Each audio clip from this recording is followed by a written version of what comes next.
Winter is coming. Or by the time this video's out, it's probably already here. In that case, I'd like to welcome you all on a journey through the past, into the premier cold franchise. Because when you talk about movies, it doesn't get much colder than Ice Age. Debuting with the first movie way back in 2002, the story of a big grumpy mammoth, a dumb but easy-to-love sloth, and a badass saber-tooth with a soft heart has been warming up families for literally decades. From saving a human baby from some cold-blooded tigers to saving the entire planet from a massive asteroid, these guys have done it all. So join us as we relive the epic saga of the Ice Age. Without further ado, let's jump in. So the first movie kicks off with Scrat, a saber-toothed squirrel with some serious acorn issues. This little guy is on a mission to find the perfect spot to stash his prized acorn for the winter. But things go a little sideways when he tries to stomp it into the ground, like really sideways. Instead of just burying it, Scrat manages to crack the ice for miles, triggering a massive avalanche that almost crushes him. Luckily, he escapes only to get trampled by a massive herd of prehistoric animals, all hightailing it south to avoid the oncoming ice age. Tough luck, buddy. I'm sure you'll get that acorn soon. Maybe. Next up, we meet Manny, a grumpy, no-nonsense mammoth, and Sid, a chatty and super annoying sloth. They're like the ultimate odd couple. Sid's family ditched him, and he's trying to make his way south alone, but it's not easy being a clueless sloth, and before long, he's getting chased by two not-so-friendly rhinos after he ruins their food. Enter Manny, who steps in to save the day.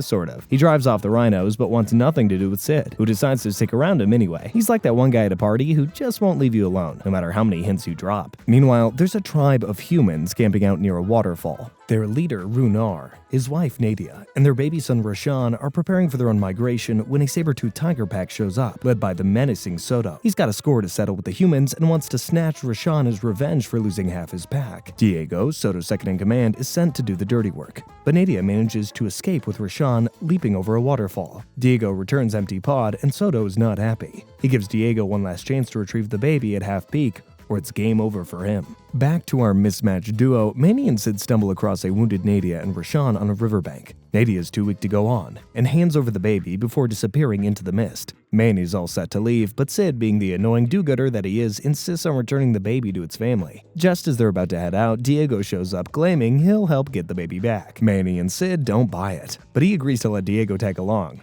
He's the only one who can find the human settlement. The trio sets off, and it's chaos right from the start. They cross paths with a crazy flock of dodos who want the same watermelon that they do. This results in one of the greatest scenes in cinema history. Then doom on you!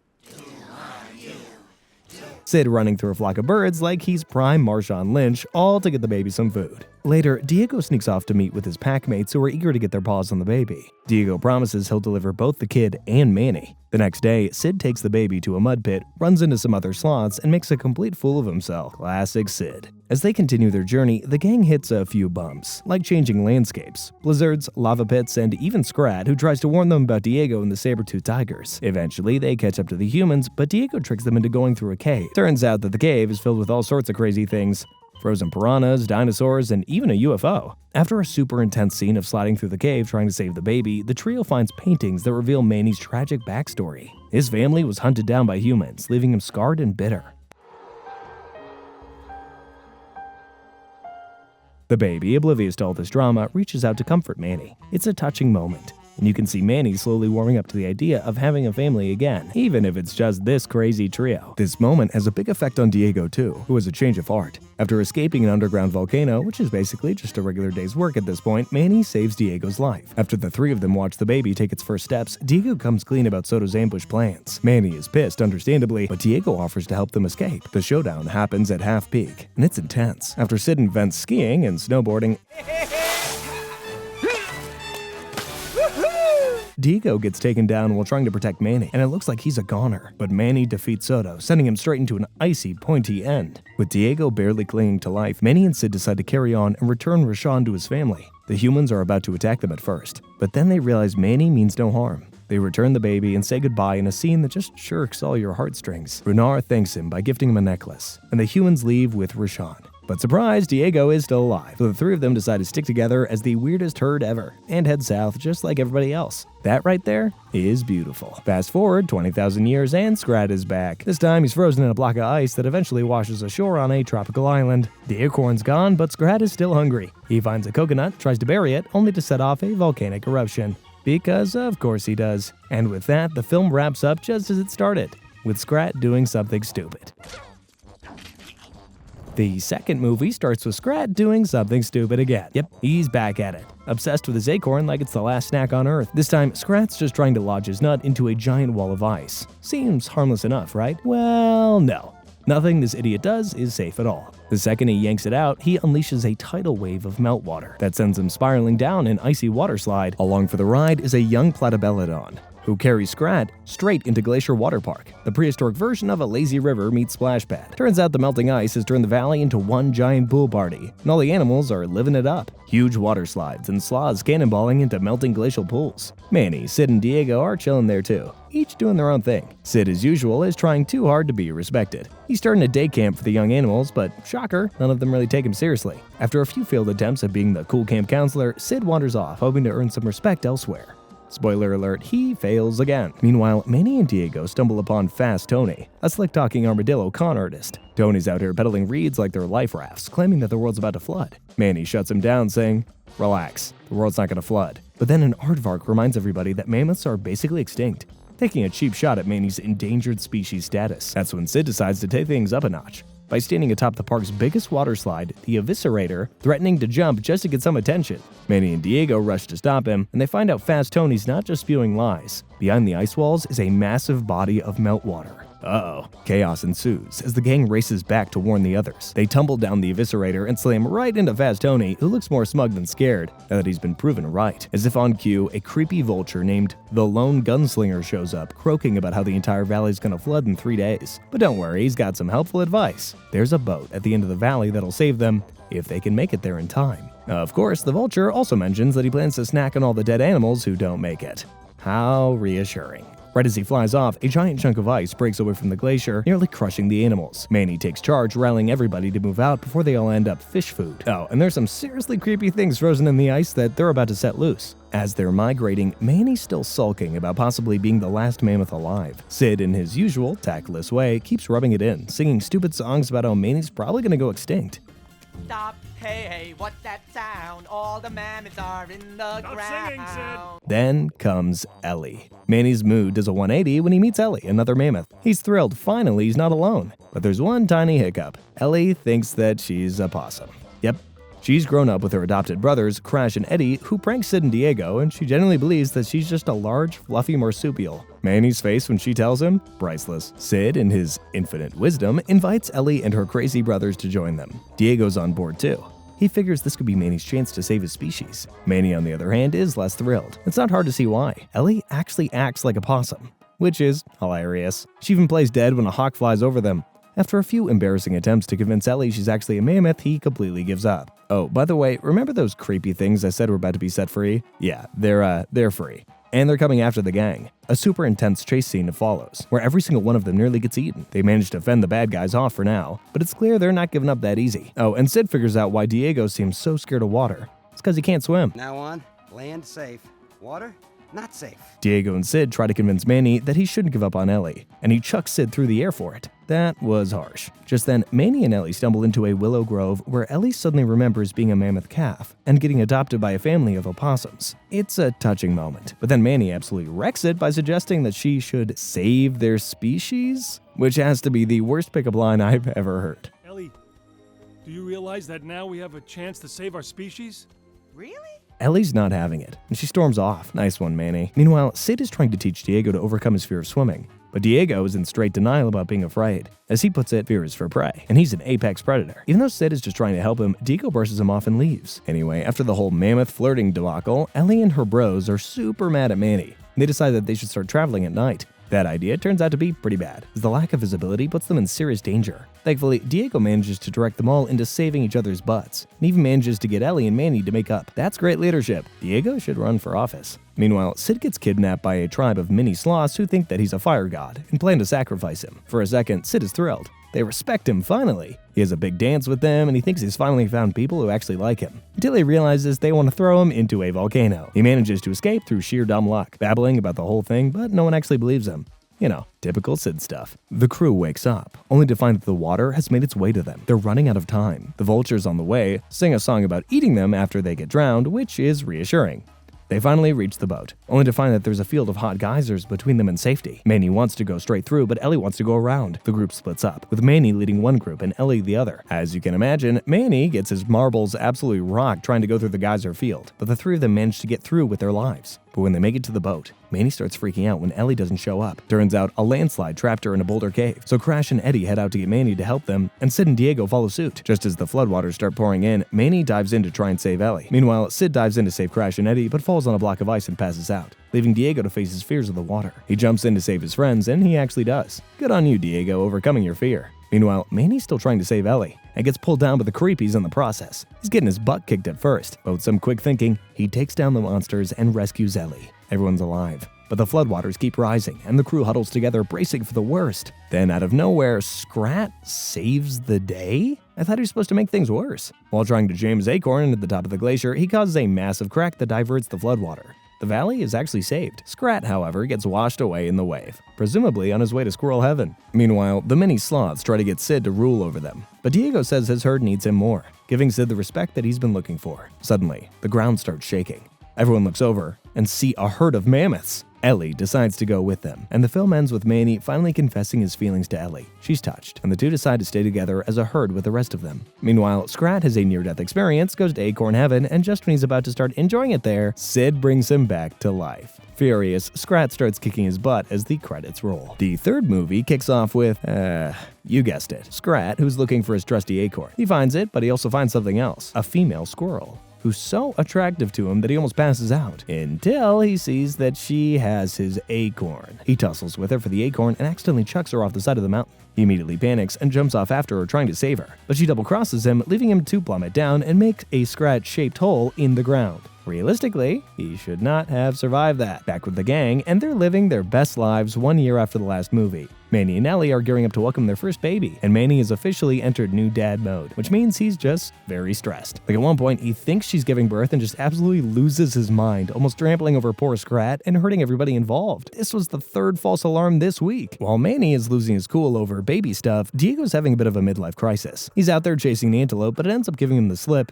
and then turns around to taunt him like, "Ha, you're too slow, you old guy." Oof. It's enough to make Diego wonder if he's really losing his touch. After a talk with Manny, Diego decides it's time to take off and find himself, probably somewhere that doesn't involve babysitting and being mocked by his prey. Manny doesn't take this very well. He thinks Diego just doesn't want to be around his kid, and tells Diego to leave, so he does, giving Sid a reality check on his way out. Damn. Not even 11 minutes in, and the gang is already disbanding. Cue Sid, our lovable disaster, who's feeling all kinds of lonely now that everybody's busy doing their own thing. So what does Sid do? He decides he's gonna start his own family. Yep.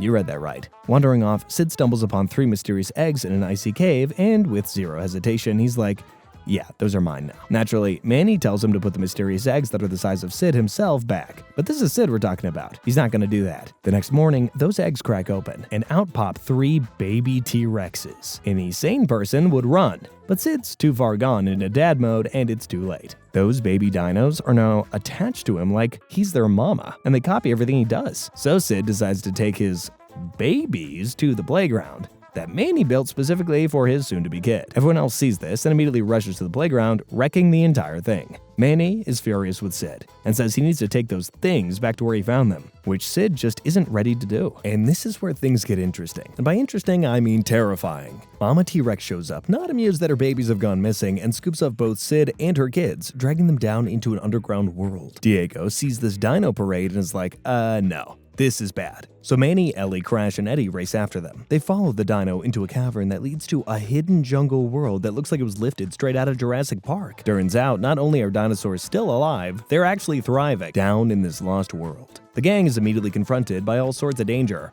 like a massive ankylosaurus who's less like welcome to the jungle and more like get off my lawn. Our heroes are nearly squished, but Diego shows up out of nowhere and saves the Possum brothers from becoming Dino Chow. They manage to escape thanks to Ellie's quick thinking, but now they're surrounded by even more dinos, all of them looking to have a little mammoth possum tiger stew. Actually, that sounds pretty good. That's when the real MVP of the movie and one of the most fun characters ever shows up, Buck, the one-eyed, absolutely insane weasel who's been surviving down here solo for God knows how long. Buck's like a cross between Indiana Jones and every crazy uncle you ever met at a family reunion. He helps the gang escape those dinos, and that's when we learn a little more about him. He's been hunting down the biggest, meanest dino in the jungle, a giant albino baryonyx named Rudy.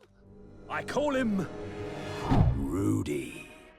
Who took his eye. Buck agrees to help the gang find Sid, even though he's adamant he's probably being digested by some dinosaur by now. But when the gang says they're going to find him no matter what, Buck agrees to tag along. But the gang quickly realize that this isn't going to be a stroll in the park. Almost immediately after they head out, Manny and Diego get snatched up by what I can only describe as a Venus flytrap the size of a small house. They're about to be digested, and they probably would have if not for the survival skills of Buck, who helps them get loose. Meanwhile, Sid wakes up and realizes that he's being carried by Mama T-Rex along with her babies. She puts them all down and then decides she's going to get rid of Sid. Sid manages to escape her first few bites by sheer luck, but just as she's about to chomp down on him, the baby T-Rexes jump in front of her to save him. Looks like all that parenting really paid off. Later, he's trying to bond with the baby T-Rexes, and it's adorable. He's actually doing a decent job, but his plans to make the kids vegetarians fail spectacularly. They're carnivores. They want meat. Just then, a roar echoes through the jungle, and Mama T-Rex takes her kids and makes a run for it. Sid asks her what she's afraid of. After all, she's the biggest thing out there. What are you afraid of? You're the biggest thing on Earth! Spoiler alert. It's Rudy, the big boss of the lost world Buck was telling the gang about, and as we see by the size of his footprint, the gang is in some serious trouble. Meanwhile, after making it to a safe place, Buck tells the gang the story of how he lost his eye to Rudy and almost became his snack. Buck survived, of course, and ended up taking one of Rudy's teeth out, which now he uses as his dagger. The gang, as you can imagine, is absolutely horrified and are in no mood to run into this guy. Oh, and during all of that, Scrat ends up saving the female squirrel that he's been fighting for his acorn the entire movie. They end up falling in love. Has absolutely nothing to do with the main story of the movie, but I thought I'd let you guys know what the little rascal has been up to. The next morning, they're back on the move on Sid's trail, and everything's going okay, until Ellie goes into labor, because of course that would happen in the middle of a dino territory. Meanwhile, Sid's luck has run out. Rudy's found him, and he's being chased by him. That's when a pack of Guanlongs attack, and Ellie's separated from the group. Manny and Diego fight off the predators, and Diego finally gets his predator's edge back as he saves Ellie from a very hungry dino. Meanwhile, Buck and the possums ride a pteranodon like it's an F-16 to rescue Sid, who's now on a floating rock slab headed straight for a lava fall.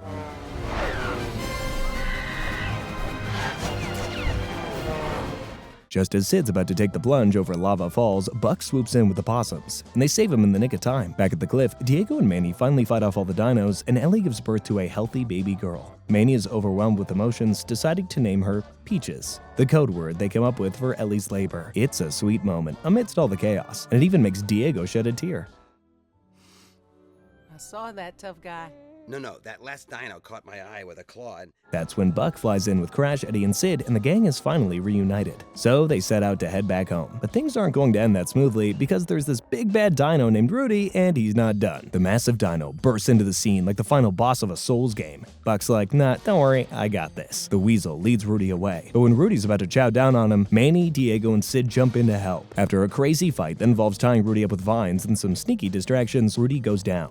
But just when they think it's all over, Sid trips and wakes the beast up again. They think they're done for, but that's when Mama T-Rex jumps in and pushes Rudy off a cliff, saving the day. Buck's left staring at the aftermath, absolutely shell-shocked. Now that Rudy's gone, Buck decides to stick with the herd and head up to the surface. But when he hears Rudy's roar in the distance, Buck knows he's got unfinished business. He says goodbye, destroys the path to the lost world, and swings back into the jungle. The gang is back on the surface. Manny and Ellie are over the moon with baby Peaches, and even Diego's happy to stick around. Sid's bummed about saying goodbye to his dino kids, and Buck's back with Rudy. All's well that ends well. Except for Scrat, who ends up choosing his acorn over his new love interest, but the acorn somehow ends up back in her paws, and Scrat's left screaming in frustration as the credits roll. When is this guy gonna catch a break? The fourth movie starts, and do I even have to say it at this point, it's Scrat up to some straight nonsense again. He's sniffing around an ice cap, doing what he does worst, trying to find the perfect place to stash his beloved acorn. Of course, things go horribly wrong after that. The second Scrat taps the ice with his acorn, he just basically breaks the entire planet. The ice cracks, the mountain crumbles, and Scrat goes flying, falling all the way down through the Earth's layers. On his way, Scrat zooms past the lost world where Buck's wrestling with Rudy. Scrat just keeps falling and falling and falling until bam, he smacks right into the core of the Earth. And what does he do there? Oh, nothing major, just spins the core like it's a hamster wheel and causes the entire planet to split into the continents that we know today. Yep, Scrat's acorn obsession literally created the modern world.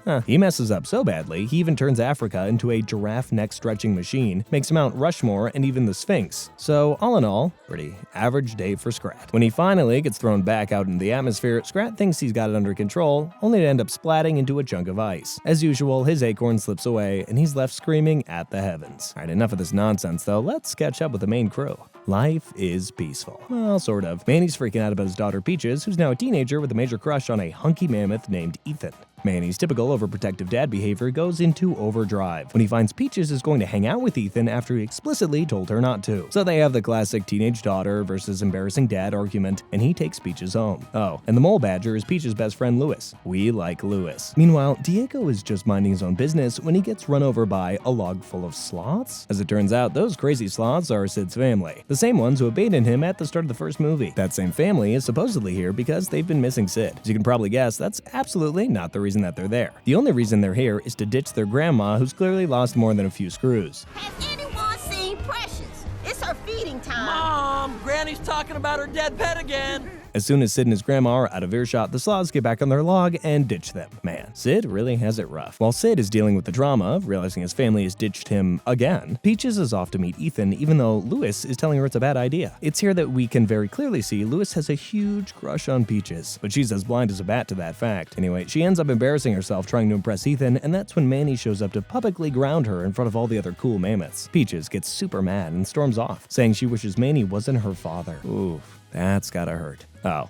And remember Scrat's shenanigans? Turns out they have much bigger repercussions than just comic relief. His little core spinning stunt has set off a chain reaction that splits up Pangea, and the whole continent starts breaking apart. Because of this, Manny, Diego, and Sid end up stranded at sea on a chunk of ice that's floating away, separating them from Ellie, Peaches, and the rest of the herd. The guys are trying to paddle their way back to the herd, but it's no use. The current's too strong. Just when it looks like things can't get any worse, they run into a huge storm. As they're struggling with that, and things really look like they really can't get any worse, they're attacked by a gigantic sea crab. Thankfully, the storm takes it out for them, but soon after, it sends them flying to the stratosphere before falling all the way back down. Somehow, they survive that debacle and are trying to look at the bright side of things, till they realize Sid's crazy old granny is also on board with them. That old hag managed to sleep through all that commotion, and if you thought Sid was hard to deal with, his granny makes him look like a well-adjusted sloth. Meanwhile, just a couple of feet away from them, Scrat is floating aimlessly on a piece of ice, and discovers a map thanks to a skeleton of a saber-toothed squirrel. This map promises a legendary acorn-filled paradise. Scrat's eyes light up like it's Christmas morning, and he sets off to find it. But we all know he has terrible luck. Literally seconds later, he's captured by somebody. Meanwhile, Manny and the gang are losing their minds in the open ocean, and Granny keeps talking about her pet Precious, asking everyone if they've seen her pet Precious, which is probably just a figment of her imagination. Anyway, that's when Manny sees a bird and assumes there's a patch of land nearby. Unfortunately, there's no land, but there's a pirate ship led by an ape named Gut, and that's where the bird goes back to. They immediately capture Manny and the rest of them. Oh, and Scrat is there too. These guys are no joke. Gut and his motley crew, including Shira, a female saber-toothed tiger, are determined to rule the seas. They try to convince Manny and the gang to join them through a pretty catchy sea shanty, but Manny's all like, no. As it turns out, that was a big mistake. Gut doesn't take rejection well, and the gang's walking the plank. Or at least they would have been if Manny and Diego hadn't orchestrated a daring escape, sinking the pirate ship in the process. Shira ends up getting left behind by her pirate buddies, so she reluctantly teams up with Manny's gang, and there's instant tension between her and Diego. As the gang drifts aimlessly on the ocean, they reach an island inhabited by a bunch of hyperactive hyraxes, tiny creatures with a lot of energy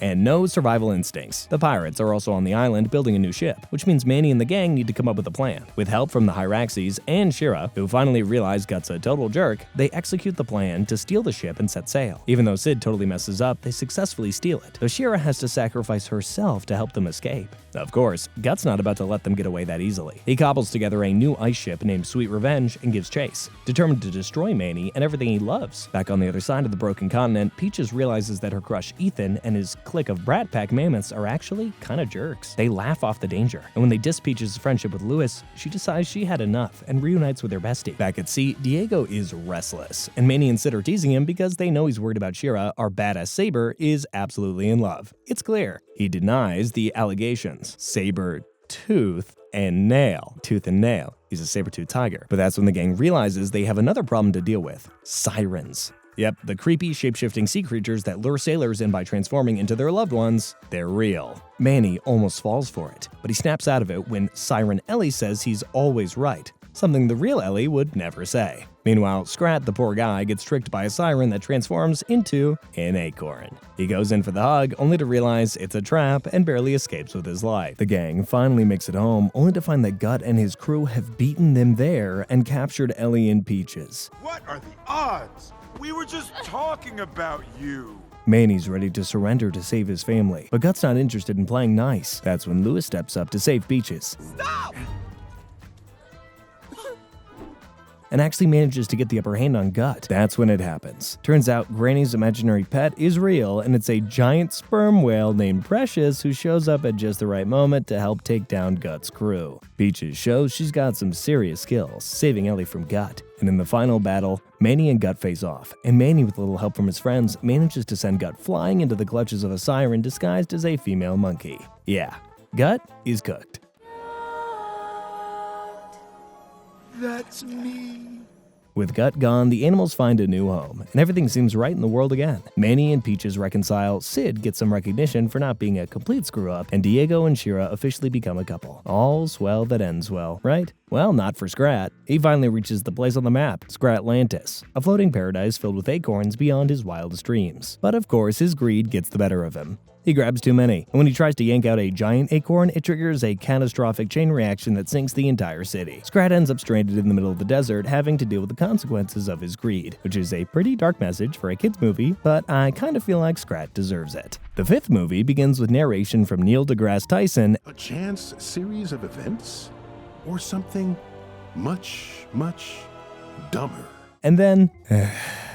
whatever. I can't even pretend to care anymore. Scrat is, trying to find a place to hide his acorn, but he stumbles into an alien spaceship buried under the ice, messes with it, manages to kickstart the formation of our solar system, rocketing through space and bouncing planets around like it's one big cosmic pinball machine. You know, this dude is gonna have to answer for his sins one day, and he's gonna have a hard time doing it. And to top it all off, he manages to send a giant asteroid hurtling toward Earth. That's when we check in on the rest of the gang back home. Manny's trying to have a nice, peaceful family day on the ice rink with his wife Ellie and their daughter Peaches, who's all grown up, and engaged to a goofy but lovable mammoth named Julian. Manny's already feeling a little dad doesn't want to let go vibes, and Julian's chipper attitude and endless hugs aren't making it any easier. Everything the guy does annoys Manny, but he's trying to keep it together. Meanwhile, Sid is still, well, Sid. He's in the middle of another romantic disaster, trying to propose to a sloth named Francine. Will you be my mate for life?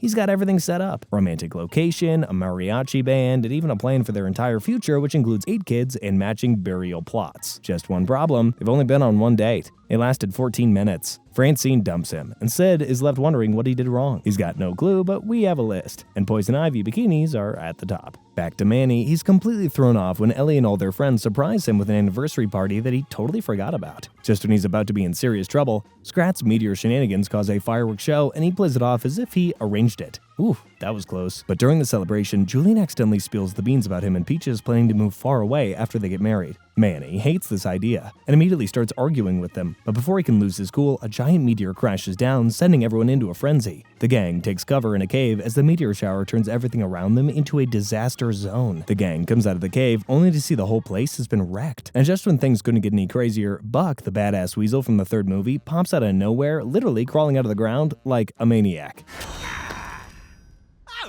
Hello, mammals! Turns out that while battling underground dino birds, he's discovered an ancient prophecy on a stone tablet that spells certain doom for Earth. Every few million years, a giant asteroid crashes into the same spot on Earth, wiping everything out. But Buck has got a plan. If they head to the crash site, they might be able to stop it. Of course, a plan like that attracts trouble. Don't listen to the weasel. He's a raving loon.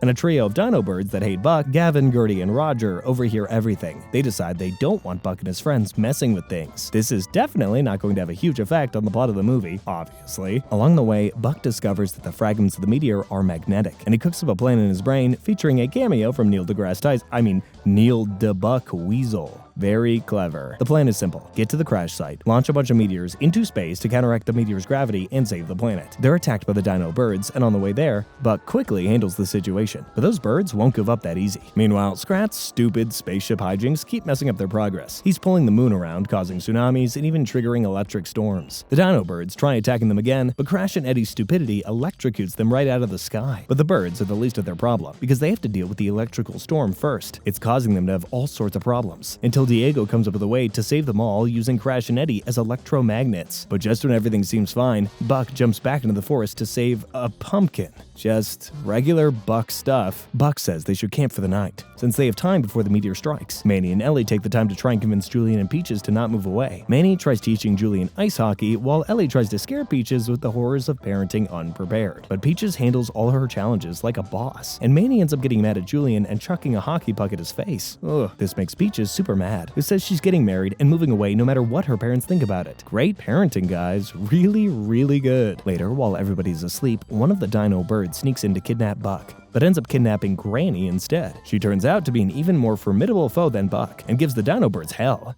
Ah! Demon Angel!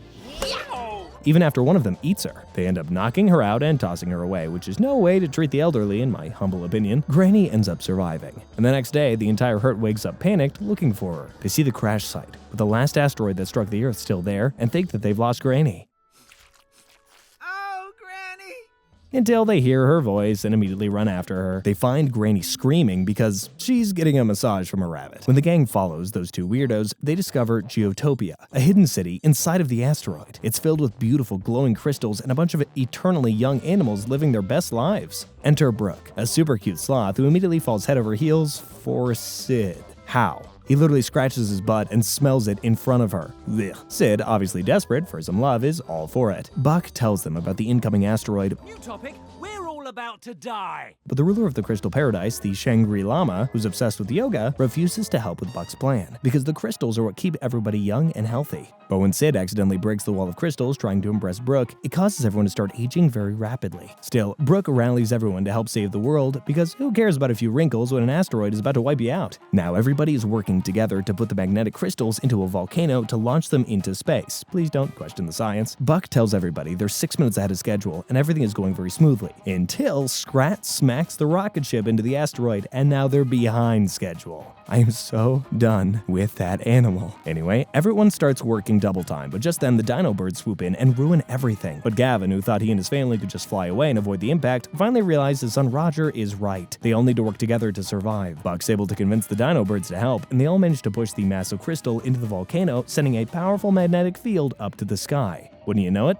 The plan actually works. The crystals take the asteroids off course and they fly back into space. Everyone celebrates. Manny and Ellie finally come to terms with Peaches and Julian moving away. Diego and Shira talk about maybe having some cubs of their own one day, and Sid and Brooke share a heartfelt goodbye as she decides to stay behind in Geotopia. But wait, Granny stays too, because she's totally vibing with this new cool place. As soon as the herd leaves though, the Geotopians get their youth back when one remaining crystal falls into a hot tub, turning everyone back to their glamorous, youthful selves, including Granny and Brooke. Why didn't she just go after him? Anyway, the movie ends with Peaches and Julian's wedding, with the whole gang together, happy and safe. Oh, and Brooke ends up coming after Sid. She sings a song dedicated to him, and everybody dances the night away. But there's one loose end, that darn Scrat. He somehow dries up Mars in a mid-credit scene, turning it from a lush, habitable planet into a barren wasteland just by playing around with his acorn. Great job, rat. Yeah, more like a rat. You've literally destroyed planets, dude. The movie wraps up with Scrat getting stuck in a spaceship, door slamming on him every time he tries to grab his acorn. You know what? He deserves it. Okay, time for some real talk. After Disney acquired Fox, they felt the need to make one last cash grab Ice Age movie to milk every last bit of cash they could out of it. However, the original studio responsible for the Ice Age movies, Blue Sky Studios, was shut down in 2021. As a result, the animation and overall quality of the sixth movie is so bad that I refuse to acknowledge it as an Ice Age movie. Instead, a group of artists at Blue Sky Studios, the team responsible for the first 5 Ice Age movies, make a one-shot titled The End to serve as the finale of Ice Age. And so we're going to use that as the send-off to this legendary franchise. The End opens with Scrat, who runs toward his trusty acorn. And just like that, at the start of every Ice Age movie, he's about to plant it down and hide it. But just as he's about to do that, he pauses. He looks at the acorn, probably thinking about all the hell that he's caused over the years trying to save it, and then he decides to eat it. He looks around after taking the first few bites, but then chomps down on the whole thing. When he's done, he just goes away. And just like that, the catalyst for the start of every Ice Age movie, that godforsaken acorn, is gone. And with it, the franchise and Blue Sky Studios bid us farewell. That was our recap of the Ice Age franchise. Honestly, I know there are mixed feelings about some of the later entries, but personally, I did enjoy all of them. What do you guys think? Which movie is your favorite installment of the franchise? And do you think God will ever forgive Scrat for all the unspeakable things that he's done? Let us know in the comments below. Thanks for watching, and we'll see you next time. See ya.